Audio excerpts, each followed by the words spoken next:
Hello everyone, and this is my review for TNA Impact Wrestling on December 6, 2012. First of all, it was the go-home show before the Final Resolution pay-per-view, and really they did a fairly good job, I think, of setting up the pay-per-view throughout this night. They did a great job last week of setting up this particular show with the Aces and Eights going against. Devon going against Samoa Joe, Doc going against Kurt Angle, then the six-man tag as well with Jeff Hardy, James Storm, AJ Styles, Bobby Roode, Christopher Daniels, and Kazarian. I thought that, and those matches came off really well in my mind. For people who didn't end up seeing it, they decided to put a title onto Devon with the television title again. They put the television title back on him. I think this is a good thing for the Aces and Eights because it shows a little bit more dominance. It's something that they've been needing in this case. So putting a title on them, especially even the television title, was a good idea at this point. There were a couple things that I didn't really care for the show. One, albeit the match was very good, but they kind of just, again, they threw together the X Division title match for the pay-per-view.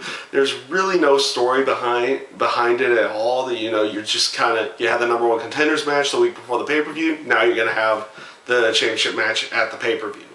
I think they need to eventually come up with some kind of story going for Rob Van Dam and the X Division title versus just, kind of throwing them into matches on the pay-per-view.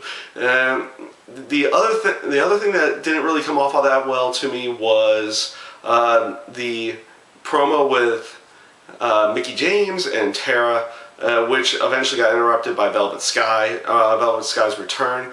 It just didn't seem like they put a lot of emphasis towards the fact that Tara and Mickie James were having a title match on Sunday. They kind of had a little bit of a back and forth, then Velvet Sky comes out and kind of takes over the spotlight at that point. I didn't think that came off all that well. It kind of diminishes the importance of, not really the importance of the title, but just the importance of the match for Mickie James and Tara on Sunday. So those are the couple things I didn't actually like about the show.